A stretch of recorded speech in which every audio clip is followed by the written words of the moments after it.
ಶ್ರೀಯುತ ಗೋಪಾಲಕೃಷ್ಣ ಬೇಳೂರು ಸರ್ ಅವರು ಆಗಮಿಸಿದ್ದಾರೆ. ಅವರಿಗೆ ಹೃತ್ಪೂರ್ವಕವಾದ ಸ್ವಾಗತವನ್ನು ಒಂದು ಸಭೆಗೆ ಕೋರ್ತಾ ಇದ್ದೀನಿ. ಜೊತೆಗೆ ನಮ್ಮೆಲ್ಲ ಬೇಡಿಕೆಗಳನ್ನು ಈಡೇರಿಸಿಕೊಡ್ಬೇಕು, ಆ ಸಂಕಲ್ಪವನ್ನು ತಾವು ಮಾಡಬೇಕು, ಸರ್ಕಾರದ ಜೊತೆಗೆ ಮಾತಾಡಬೇಕು ಅಂತೇಳಿ ತಮ್ಮಲ್ಲಿ ಮನವಿ ಮಾಡ್ತಾ ತಾವೆರಡು ಮಾತಾಡಬೇಕು ಅಂತ ವಿನಂತಿ. ಸಂಘದ ಅಧ್ಯಕ್ಷರು, ಗೌರವಾಧ್ಯಕ್ಷರು ಮತ್ತೆಲ್ಲ ಪದಾಧಿಕಾರಿಗಳೇ, ಬಂದಿರುವಂಥ ನಗರಸಭಾ ಗೌರವ ಸದಸ್ಯರು, ಎಲ್ಲ ಗೌರವ ಅಧ್ಯಕ್ಷರು, ಉಪಾಧ್ಯಕ್ಷರು, ಎಲ್ಲ ಗೌರವ ಸದಸ್ಯರುಗಳೇ, ಮತ್ತು ಬಂದಿರುವಂಥ ಎಲ್ಲ ನೌಕರ ವರ್ಗದವರು, ನಾನು ತಾವೇನು ರಾಜ್ಯಾದ್ಯಂತ ತಾವೆಲ್ಲರೂ ಸರ್ಕಾರದ ವಿರೋಧ ಹೋರಾಟ ಮಾಡ್ತಾಯಿದ್ದೀವಿ. ನಮ್ಮ ರಾಜ್ಯ ಸರ್ಕಾರ ಬಂದ ಮೇಲೆ ನಿಮ್ಮೆಲ್ಲರೂ ಕಾಯಂ ಮಾಡಬೇಕಂತ ಹೇಳಿ ರಾಜ್ಯ ಸರ್ಕಾರ ಇವತ್ತು ತೀರ್ಮಾನ ಮಾಡಿದ್ದು ನಿಮಗೆ ಗೊತ್ತಿದೆ. ಅದರ ಜೊತೆಗೆ 7ನೇ ವೇತನವನ್ನು ಸಹ ನಿಮಗೆ ಜಾರಿಗೊಳಿಸಿದ್ದಾರೆ.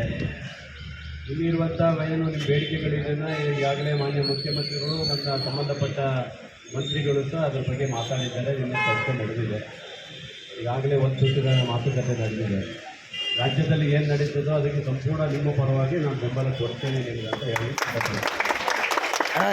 ನಾವು ಈ ತಾಲೂಕಿನ ಸ್ವಚ್ಛತೆ ಕಡೆ ಗಮನ ಕೊಡುವಂಥದ್ದು, ಆರೋಗ್ಯವನ್ನು ಕಾಪಾಡುವಂಥದ್ದು, ಈ ತಾಲೂಕಿನಲ್ಲಿ ನಮಗೆ ಸ್ವಚ್ಛತೆ ಭಾಳ ಮುಖ್ಯ ಇರಬೇಕು ಮಾಡಿಕೊಡುವಂಥದ್ದು ನಿಮ್ಮ ಕಾರ್ಮಿಕರಿದ್ದಾರೆ.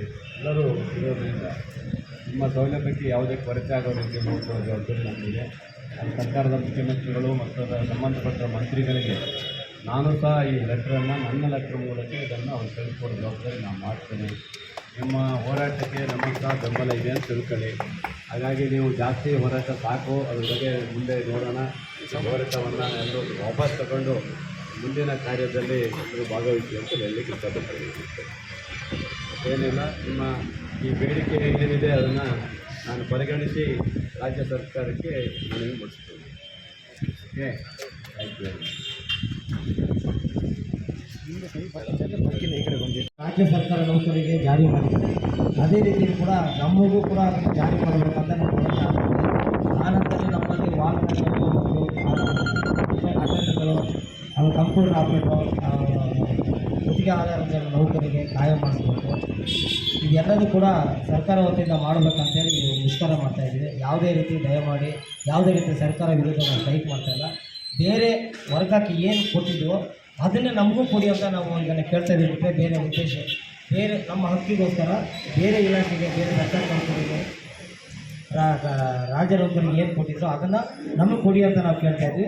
ಹಾಗೂ ನಮ್ಮನ್ನು ಕೂಡ ಸರ್ಕಾರಿ ನೌಕರನ್ನಂತ ಪರಿಗಣಿಸಲಿ ಅಂತೇಳಿ ಒಂದು ಮುಷ್ಕರ ಮಾಡ್ತಾಯಿದ್ದೀವಿ. ಅದು ಬಿಟ್ಟರೆ ಬೇರೆ ಯಾವುದೇ ರೀತಿ ವಿರೋಧಗಳು ನಾವು ಮಾಡ್ತಾಯಿಲ್ಲ. ದಯಮಾಡಿ ನಮಗಿದೊಂದು ನ್ಯಾಯವನ್ನು ದೊರಕಿಸ್ಕೊಡ್ಬೇಕಾಗಿ ಈ ಮೂಲಕ ತಮ್ಮೆಲ್ಲರ ಪರವಾಗಿ ನಾನು ಕೇಳ್ಕೊಳ್ತಾ ಇದ್ದೀನಿ. ಸರ್ಕಾರಿ ನೌಕರರಂತ ಪರಿಗಣಿಸಬೇಕಂತ ರಾಜ್ಯ ಮುಖ್ಯಮಂತ್ರಿಗಳೇ ಹೇಳಿದ್ದಾರೆ. ನೀವು ಕಾಯಂಗೊಳಿಸ್ಬೇಕಂತ ಹೇಳಿದ್ದಾರೆ.